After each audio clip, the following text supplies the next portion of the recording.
Salom azizlarim, qalaysizlar? Tuzukmisizlar? Men ismim Munisa. Kanalimga xush kelibsiz. Hozirda men Latviyaning Riga shahrida yashayman. Bu yerga student bo'lib kelganman. Bu yerdagi hayot tarzi, studentlarning yashash sharoiti, o'qishim, ish joyim, dam olish kunim qanday o'tadi, bu haqida, sayohatlarim haqida video qo'yib boraman. Va bugun tashqariga chiqdim, kerakli narsalarni oldim, magazinga borib keldim va kechki ovqat qilamiz. Bu haqida bo'ladi.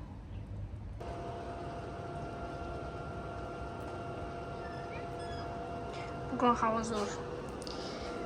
Yangi kartoshka olib keldim.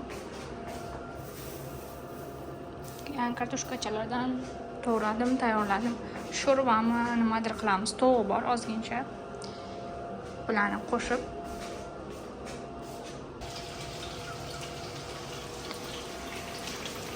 kartoshka tovuq, yangi kartoshkadan tovuq, kartoshka qovurib